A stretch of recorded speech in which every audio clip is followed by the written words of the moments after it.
बंधुगण मोर नाम नेहा एवं मोर बयस 27 वर्ष मु सुंदर एवं गोरा देखा जाउथिली। मोर विवाह को 5 वर्ष होइगलानी किंतु मु आजि जाए मां होई पारिली नाही कारण मो स्वामी रमेश मोठारु बहुत बड़ुथिले एवं देखिबाकू मध्य बहुत कला थिले। मो स्वामी रमेश सहर रे एक सरकारी चाकरी करुथिले तेणु आमे सहर रे रहुथिलु। मु मो स्वामी को आदौ पसंद करू नथिली किंतु तांको धन संपत्ति देखि मु तांकु विवाह करिथिली। गोटिए दिन मो स्वामी तांको पुतुरांकु घरकु आनिले। से इंजीनियरी पढ़िबा पई सहरकु आसिथिले। से सहर रे नुआ थिले तेणु तांकु कोनोसी रहिबा स्थान मिलिला नाही। सेथिपई मो स्वामी तांकु आम घरकु आनिले। से सुंदर थिले एवं तांकर शरीर जिम गला परि थिला। मु तांकु चाहि रहिली। तांकु देखि मोते लागिला जेपरि जणे फिल्म हीरो मो सामनारे ठिया होइछंती। मो स्वामी मोते तांको सहित परिचय कराइले कारण से प्रथम थर पई आम घरकु आसिथिले। मु तांकु पूर्वरु केबे देखि नथिली। तांको नाम राहुल एवं तांको बयस 25 वर्ष। मो स्वामी मोते कहिले जे राहुल इंजीनियरी पढ़िबा पई सहरकु आसिछि एवं जे पर्यंत तांकर रहिबा व्यवस्था न हुए राहुल एठारे रहिबे। एथिरे मु मो स्वामी को कहिथिली जे तुमे ड्यूटी को जिबा परे मु मध्य घरे एका बहुत बोर होई जाए। राहुलଙ୍କ जोगु मोर समय मध्य भल भाबरे बीती जिवो। तापरे मो स्वामी तांकु तांको रूम देखाई कहिले जे मु सारा दिन ड्यूटी रे थाए तेणु राहुल रो भल जत्न नेबाकू से केबे भी तुमको किछि कहिबे नाही जे तांकु कोन दरकार कारण से बहुत लाजकुला। एहा उपरे मु मो स्वामी को कहिली जे तुमे आदौ चिंता कर नाही मु तांकर जत्न नेबाकू अछि। ता परदिन मु टिके शीघ्र उठिली एवं गाधोई सारी रोसेई घर को गली। तापरे मो सामनारे दृश्य देखि मु मोर धार्य हराइली। राहुल हलरे व्यायाम करुथिबारु मु तांकु देखिकी मो मन शांति करुथिली। तांकर चिकणिया शरीर देखि मु तांको प्रति आकर्षित हेबाकू लागिली। तापरे तांकर नजर मो उपरे पड़िला एवं से शीघ्र तांकर सार्ट पिंधि तांको रूम को गले। तापरे मु निजको शांत करी रोसेई घर को जाई राहुल पई जलखिया प्रस्तुत कली। किछि समय परे मो स्वामी एवं राहुल उभय जलखिया खाइबाकू टेबुल रे बसिथिले किंतु राहुल मोते देखिबाकू मध्य प्रस्तुत नथिले। मु अनुभव करिथिली जे से प्रथम देखारे मोते देखि मो प्रेमरे पड़िजिबो कारण मु बहुत सुंदर थिली जेउ माने मध्य मो प्रेमरे सहजरे पड़ी परिबे। किंतु से मुंड तळकू करी नास्ता खाउथिले। तापरे मु तांकू पचारिली राहुल नास्ता की परी अछि। से लाजरे कहिले जे एहा भल। एहा कही से नास्ता सारी तुरंत तांको रूम को गले। किछि समय परे मो स्वामी एवं राहुल उभय जीवाकू प्रस्तुत हेले। तापरे मु राहुल को कहिली राहुल तुमे प्रथम दिनरु ही कॉलेज जाउछ। तेणु से कहिले खुडी मोते मध्य मोर रहिबार व्यवस्था करिबाकू पड़िबो। एहा कही मो स्वामी एवं राहुल उभय घरु बाहरी गले। सेमाने जीवा परे सारा दिन मु केवल राहुल विषय चिंता करी चलिली। मोर ध्यान सारा दिन घंटा उपरे थिला। मु भाबुथिली केबे संध्या हेबो एवं राहुल घर को आसिबे। मु जानी नाही काहिकी किंतु मु तांको प्रति बहुत आकर्षित हेउथिली। मु निश्चित थिली जे आजी नुहे तेबे काली से निश्चित भाबरे मो प्रेम रे पड़िजिबे। रातिरे मु एक बहुत सुंदर बाइगणी नाइटी पिंधि प्रस्तुत होई गली। मो विवाह को 5 वर्ष बीतीगला किंतु आजी पर्यंत मु केबे मो स्वामी पई एपरी प्रस्तुत होई नथिली। विवाह परे प्रथम किछि दिन मु मो स्वामी पई प्रस्तुत हेउथिली किंतु धीरे धीरे घर कामरे व्यस्त थिबारु मु केबे निज प्रति ध्यान देउ नथिली। जदि मोते बाहर को जिबाकू पड़े तेबे मु प्रस्तुत हेउथिली कारण बाहरे युवक एवं बुद्धिमान पुओ माने थिले। जेतेबेले मु मो स्वामीଙ୍କ सहित बाहर को जाउथिली समस्ते मोते देखि मो स्वामी को कहुथिले जे तुमर स्त्री बहुत सुंदर। तांको कथा सुनी मु निजको बहुत गर्वित अनुभव करुथिली एवं मो स्वामी बहुत रागी जाउथिले। तापरे राति 8टारे मो स्वामी एवं राहुल घर को आसिले। जेतेबेले मु द्वार खोलिली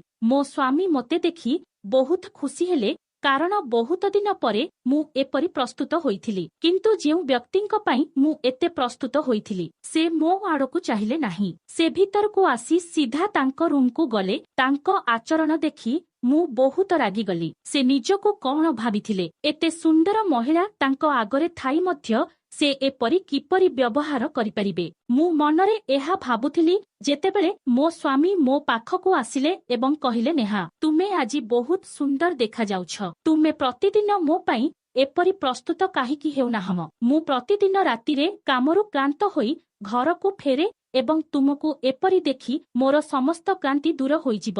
ଚାଲ ମୁଁ ଆଜି ତୁମକୁ ବୁଲିବାକୁ ନେଇଯିବି। ମୋର ସ୍ୱାମୀଙ୍କୁ ଦେଖିବାକୁ ମଧ୍ୟ ଇଚ୍ଛା ହେଉନଥିଲା। ମୁଁ ମୋ ସ୍ୱାମୀଙ୍କୁ କହିଲି ଯେ ମୋର ମୁଣ୍ଡ ବହୁତ ଯନ୍ତ୍ରଣା ହେଉଛି ଏବଂ ମୁଁ ଏବେ ଇଚ୍ଛା କରୁନାହିଁ। ମୁଁ ଏତେ ଦିନ ଧରି ତୁମକୁ ଅପେକ୍ଷା କରିଥିଲି। ଏବେ ବହୁତ ଡେରି ହୋଇଗଲାଣି। ଆଉ ମୋତେ ମଧ୍ୟ ଖାଦ୍ୟ ରାନ୍ଧିବାକୁ ପଡ଼ିବ। ଏହା କହି ମୁଁ ମୋ ରୁମକୁ ଗଲି ଏବଂ ଦର୍ପଣରେ ନିଜକୁ ଦେଖିବାକୁ ଲାଗିଲି। ରାଗରେ ମୁଁ ମୋର ପୋଷାକ ବଦଳାଇ ରୋଷେଇ ଘରକୁ ଖାଦ୍ୟ ରାନ୍ଧିବାକୁ ଗଲି। ଏହାପରେ ଗୋଟିଏ ସପ୍ତାହ ବିତିଗଲା। କିନ୍ତୁ ରାହୁଲ ମୋ ସହିତ ସମାନ ବ୍ୟବହାର କରୁଥିଲା। ସେ ମୋ ଆଡ଼କୁ ଥରେ ବି ଚାହିଁଲା ନାହିଁ। ମୁଁ ଯେତେ ତାଙ୍କ ନିକଟତର ହେବାକୁ ଚାହୁଁଥିଲି ସେ ସେତେ ମୋଠାରୁ ଦୂରେଇ ରହୁଥିଲା। ଏବେ ମୋତେ ଯେକୌଣସି ମୂଲ୍ୟରେ ତାଙ୍କୁ ପାଇବାକୁ ପଡ଼ିବ ଏବଂ ଏବେ ମୋ ପାଖରେ ମାତ୍ର କିଛି ଦିନ ଥିଲା। କାରଣ ଯଦି ସେ ଅନ୍ୟ କୌଣସି ସ୍ଥାନରେ ରହିବାକୁ ଜାଗା ପାଏ ତେବେ ସେ ମୋତେ ଫେରି ପାଇବାର ସୁଯୋଗ ପାଇବ ନାହିଁ ଏବଂ ଯଦି ସେ ମୋ ପ୍ରେମରେ ଫସିଯାଏ ତେବେ ମୁଁ ତାକୁ ଏଠାରୁ ଯିବାକୁ ଦେବି ନାହିଁ। ଗୋଟିଏ ଦିନ ମୁଁ ଗାଧୋଇ ସାରି ବାଥରୁମ ବାହାରକୁ ଆସୁଥିଲି। ତାପରେ ମୋ ମନରେ ଏକ ଧାରଣା ଆସିଲା ଏବଂ ବାଥରୁମ ବାହାରକୁ ଆସିବା ସମୟରେ ମୁଁ ଜାଣିଶୁଣି ଖସିଯିବାର ଅଭିନୟ କଲି ଏବଂ ତଳେ ପଡ଼ିଗଲି। କିନ୍ତୁ ମୋର ଗୋଡ଼ ପ୍ରକୃତରେ ଆଘାତ ପାଇଲା। ମୋର ଚିତ୍କାର ଶୁଣି ମୋ ସ୍ୱାମୀ ଏବଂ ରାହୁଲ ଦୁହେଁ ଦୌଡ଼ି ଆସିଲେ। ତାପରେ ମୋ ସ୍ୱାମୀ ତୁରନ୍ତ ମୋତେ ରୁମକୁ ନେଇଗଲେ ଏବଂ ବସାଇଲେ ଏବଂ ଡାକ୍ତରଙ୍କୁ ଡାକିଲେ। କିଛି ସମୟ ପରେ ଡାକ୍ତର ଆସି କହିଲେ ଯେ ତାଙ୍କ ପାଦ ଫୁଲିଯାଇଛି ଏବଂ ତାଙ୍କୁ 8-10 ଦିନ ପାଇଁ ତାଙ୍କ ପାଦ ମାଲିସ କରିବାକୁ ପଡ଼ିବ।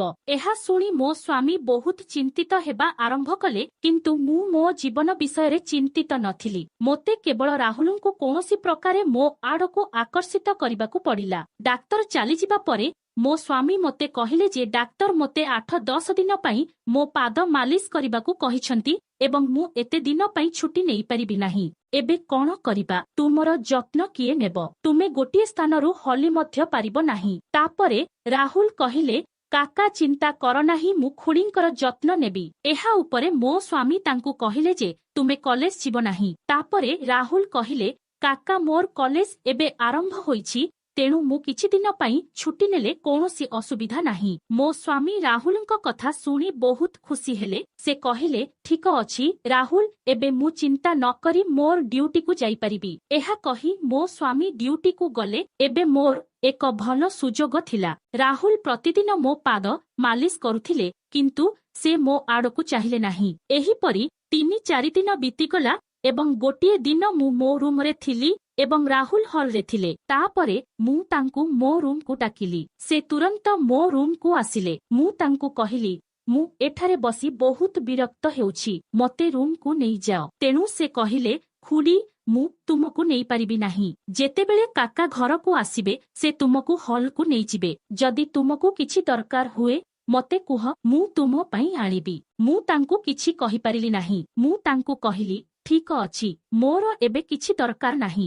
ଯେତେବେଳେ ମୋର କିଛି ଦରକାର ପଡ଼ିବ ମୁଁ ତୁମକୁ ଫୋନ କରିବି। ମୋ କଥା ଶୁଣି ସେ ହଲକୁ ଫେରିଗଲେ ଏବଂ ବସିଗଲେ। ମୁଁ ଏବେ ତାଙ୍କ ଉପରେ ବହୁତ ରାଗିଗଲି। ଯାହାଙ୍କ ପାଇଁ ମୁଁ ମୋ ଜୀବନକୁ ବିପଦରେ ପକାଇଥିଲି ସେ ମୋ ବିଷୟରେ ଆଦୌ ଚିନ୍ତା କଲେ ନାହିଁ। ପରଦିନ ମୁଁ ଜାଣିଶୁଣି ବିଛଣାରୁ ତଳେ ବସି ପଡ଼ିଲି ଏବଂ ମୁଁ ବିଛଣାରୁ ପଡ଼ିଯାଇଥିବାର ଅଭିନୟ କଲି ଏବଂ ଜୋରରେ ଡାକିଲି। ସେ ମୋ ରୁମକୁ ଦୌଡ଼ି ଆସିଲେ ଏବଂ ମୋତେ ପଡ଼ିଯାଇଥିବା ଦେଖି ସେ ତୁରନ୍ତ ମୋତେ ଉଠାଇବାକୁ ଲାଗିଲେ। ସେ ମୋର ଗୋଟିଏ ହାତ ତାଙ୍କ କାନ୍ଧରେ ରଖିଲେ ଏବଂ ତାଙ୍କର ଅନ୍ୟ ହାତ ମୋ ହାତରେ ଥିଲା। ମୁଁ ତାଙ୍କ ସ୍ପର୍ଶର ମଜା ନେଉଥିଲି। ମୁଁ ତାଙ୍କ ବାହୁରେ ହଜିଯିବା ପରି ଅନୁଭବ କରୁଥିଲି। ତାପରେ ସେ ମୋତେ ବେଡ୍ ଉପରେ ବସାଇ କହିଲେ ଖୁଡ଼ୀ ତୁମେ କୌଣସି ସ୍ଥାନରେ ଆଘାତ ପାଇଛ କି? ମୁଁ କହିଲି ନା, ମୋର କୌଣସି ସ୍ଥାନରେ ଆଘାତ ନାହିଁ। ସେ କହିଲେ ଠିକ ଅଛି, ନିଜର ଧ୍ୟାନ ରଖ।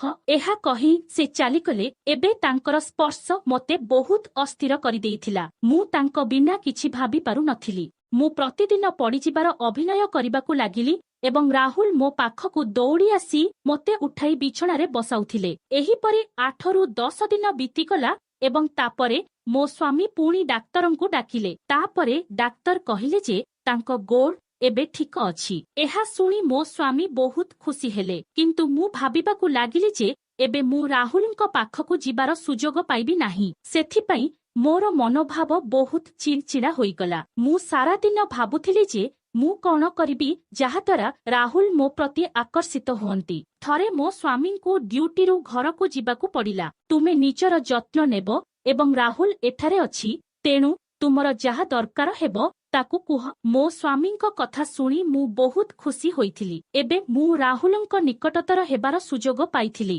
ଏବେ ମୁଁ ଭାବିଲି ଯେ ମୁଁ ମୋ ମନରେ ଯାହା ଅଛି ତାହା ରାହୁଲଙ୍କୁ କହିବି। ତାପରେ ମୋ ସ୍ୱାମୀ ରାହୁଲଙ୍କୁ କହିଲେ, ମୁଁ କିଛି ଦିନ ପାଇଁ ବାହାରକୁ ଯାଉଛି। ତୁମେ ଖୁଡ଼ୀଙ୍କ ଯତ୍ନ ନେବ ଏବଂ ତାଙ୍କର ଯାହା ଆବଶ୍ୟକ ତାହା ଦେବ। ତାଙ୍କ ଗୋଡ଼ ସୁସ୍ଥ ହୋଇଯାଇଥିବାରୁ ତାଙ୍କୁ ବାହାରକୁ ଯିବାକୁ ଦେବ ନାହିଁ। ଏଥିରେ ରାହୁଲ କହିଲେ, କାକା ଦୟାକରି ମୋତେ ଯଥାଶୀଘ୍ର କୌଣସି ସ୍ଥାନରେ ରହିବାର ବ୍ୟବସ୍ଥା କରନ୍ତୁ। ମୁଁ ଆଉ ଏଠାରେ ରହିବାକୁ ଚାହୁଁନାହିଁ। ଏହା ଉପରେ ମୋ ସ୍ୱାମୀ ତାଙ୍କୁ ପଚାରିଲେ, କାହିଁକି କଣ ହେଲା? ତୁମକୁ ଏଠାରେ ଭଲ ଲାଗୁନାହିଁ କି? ରାହୁଲ ଏଥିରେ କିଛି କହିଲେ ନାହିଁ। ସେ କେବଳ କହିଲେ, ମୁଁ କେତେଦିନ ତୁମ ଉପରେ ବୋଝ ହୋଇ ରହିବି। ମୋତେ କୌଣସି ଦିନ ଏଠାରୁ ଚାଲିଯିବାକୁ ପଡ଼ିବ। ଏହା ଉପରେ ମୋ ସ୍ୱାମୀ କହିଲେ, ଠିକ ଅଛି, ମୁଁ ଫେରି ଆସି ତମର ବ୍ୟବସ୍ଥା କରିଦେବି। ତୁମେ ତୁମ ଖୁଡ଼ୀଙ୍କର ଯତ୍ନ ନିଅ। ମୁଁ ତାଙ୍କୁ ପୂର୍ବରୁ କେବେ ଏପରି ଏକା ଛାଡ଼ି ନାହିଁ, କିନ୍ତୁ ଏବେ ତୁମେ ଏଠାରେ ଅଛ, ତେଣୁ ମୋତେ ଚିନ୍ତା କରିବାର ଆବଶ୍ୟକତା ନାହିଁ। ଏହା ଉପରେ ରାହୁଲ କହିଲେ, ହଁ ମୋ କାକା, ତୁମେ ନିଶ୍ଚିତ ହୋଇଯାଇପାର।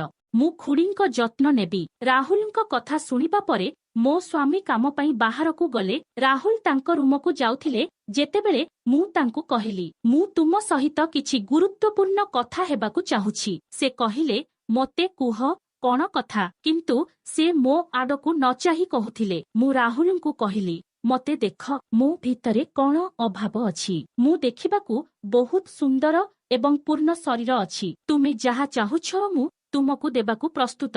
ତାହେଲେ ତୁମର ଅସୁବିଧା କଣ? ମୁଁ ତୁମକୁ ବହୁତ ଭଲ ପାଏ। ମୁଁ ତୁମକୁ ବହୁତ ପସନ୍ଦ କରେ। ମୁଁ ତୁମକୁ ବହୁତ ପସନ୍ଦ କରେ। ମୁଁ ତୁମ କାକାଙ୍କୁ ଆଦୌ ପସନ୍ଦ କରେ ନାହିଁ।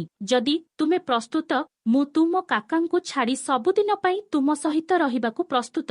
ମୁଁ ତୁମ ସହିତ ଚାହୁଁଥିବା ଖୁସି ଚାହୁଁଛି। ରାହୁଲ, ମୁଁ ତୁମକୁ ବିବାହ କରିବାକୁ ଚାହୁଁଛି। ମୋର ବହୁତ ଟଙ୍କା ଅଛି। ମୁଁ ତୁମକୁ କୌଣସି ଜିନିଷର ଅଭାବ ହେବାକୁ ଦେବି ନାହିଁ। ସେ କହିଲା, ଖୁଡ଼ୀ, ମୁଁ ମୋ କାକାଙ୍କୁ ବହୁତ ସମ୍ମାନ କରେ ଏବଂ ମୁଁ ତାଙ୍କୁ ବିଶ୍ୱାସଘାତକତା କରିପାରିବି ନାହିଁ। କାକା ତୁମକୁ ବହୁତ ଭଲ ପାଆନ୍ତି, କିନ୍ତୁ ତୁମେ ତାଙ୍କ ପ୍ରେମକୁ ଆଦୌ ମୂଲ୍ୟ ଦେଉନାହ। ଆଜି ଟଙ୍କା ଅଛି, କାଲି ତାହା ରହିବ ନାହିଁ, କିନ୍ତୁ ପ୍ରକୃତ ପ୍ରେମ ବାରମ୍ବାର ମିଳେ ନାହିଁ। ଯଦି ତୁମେ ମୋ ସହିତ ଏପରି କିଛି କର, ତେବେ ସାବଧାନ ରୁହ। ଏହା କହି ରାହୁଲ ତାଙ୍କ ରୁମକୁ ଯାଇ କବାଟ ବନ୍ଦ କରିଦେଲେ। ମୁଁ ରାହୁଲଙ୍କ କଥାରେ ରାଗି ନଥିଲି, କିନ୍ତୁ ସେ ମୋ ସୌନ୍ଦର୍ଯ୍ୟକୁ ଆଦୌ ପ୍ରଶଂସା କଲେ ନାହିଁ। ମୁଁ ଏଥିରେ ରାଗିଗଲି। ଏବେ ରାତି ହୋଇଗଲା। ମୁଁ ଶୋଇପାରିଲି ନାହିଁ। ରାତି 2 ବାଜିଗଲା। ମୁଁ ରାହୁଲଙ୍କ ରୁମକୁ ଯାଇ ଦେଖିଲି ଯେ ରାହୁଲ ଶୋଇଛନ୍ତି। କୋଠରୀରେ ଚାରିପାଖେ ଅନ୍ଧାର ଥିଲା। ମୁଁ କୌଣସି ଶବ୍ଦ ନ କରି ତାଙ୍କ ପାଖକୁ ଯାଇ ବିଛଣାରେ ଶୋଇଗଲି। ମୁଁ ରାହୁଲଙ୍କୁ କୁଣ୍ଢାଇବାକୁ ଯାଉଥିଲି, ହଠାତ୍ କେହି ଜଣେ ରୁମର ଲାଇଟ୍ ଜଳାଇଦେଲେ। ମୁଁ ଭୟରେ ଉଠିଲି ଏବଂ ଦେଖିଲି ରାହୁଲ ମୋ ସାମ୍ନାରେ ଠିଆ ହୋଇଛନ୍ତି। ତାଙ୍କୁ ଦେଖି ମୋ ପାଦ ତଳୁ ମାଟି ଖସିଗଲା, କାରଣ ସେ ବାହାରେ ଥିଲେ। ତାପରେ ତାଙ୍କ ସ୍ଥାନରେ କିଏ ଶୋଇଥିଲେ? ମୋର ଝାଳ ବାହାରିବାକୁ ଲାଗିଲା ଏବଂ ମୋର ଶରୀର ଭୟରେ ଥରିବାକୁ ଲାଗିଲା। ମୁଁ ପଛକୁ ଫେରି ଦେଖିଲି ଯେ ମୋ ସ୍ୱାମୀ ରମେଶ ରାହୁଲଙ୍କ ସ୍ଥାନରେ ଶୋଇଛନ୍ତି। ମୁଁ ମୋ ସ୍ୱାମୀଙ୍କୁ କହିଲି ଯେ ତୁମେ ତ ବାହାରକୁ ଚାଲିଯାଇଥିଲ, ଏଠାରେ କେମିତି? ତାପରେ ସେ ମୋତେ ଚାପୁଡ଼ା ମାରି କହିଲେ ଯେ ପ୍ରକୃତରେ ରାହୁଲ ଗତ କିଛି ଦିନ ଧରି ମୋତେ କହୁଥିଲେ ଯେ ସେ ଏଠାରେ ରହିବାକୁ ଚାହୁଁନାହିଁ, କିନ୍ତୁ ସେ ଅସହାୟ ଥିଲା କାରଣ ତାକୁ ରହିବା ପାଇଁ ଭଲ କୋଠରୀ ମିଳୁନଥିଲା। ତୁମର ଏହିସବୁ କାର୍ଯ୍ୟରୁ ମୁକ୍ତି ପାଇଁ ସେ ମୋତେ ସବୁକିଛି ସତ କହିଥିଲା, କିନ୍ତୁ ମୁଁ ତାଙ୍କ କଥାରେ ବିଶ୍ୱାସ କରିପାରୁ ନଥିଲି। ବିପରୀତରେ ମୁଁ କେବଳ ତୁମ ପାଇଁ ତାଙ୍କୁ ଖରାପ କଥା କହୁଥିଲି, କାରଣ ମୁଁ ଭାବୁଥିଲି ଯେ ମୋ ସ୍ତ୍ରୀ ବହୁତ ଭଲ।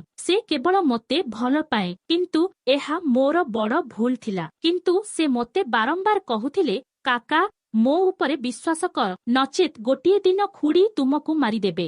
ଯେତେବେଳେ ଆଜି ମୁଁ ନିଜ ଆଖିରେ ଦେଖିଲି, ମୋତେ ବିଶ୍ୱାସ ହୋଇଗଲା ଯେ ସେ ଠିକ କହୁଥିଲା। ମୋତେ ଆଉ ତୁମର ଆବଶ୍ୟକତା ନାହିଁ। ତୁମ ସହିତ ରହିବା ଅପେକ୍ଷା କୌଣସି ଗରିବ ମହିଳାଙ୍କ ସହିତ ସୁଖୀ ଜୀବନ ବଞ୍ଚିବା ଭଲ।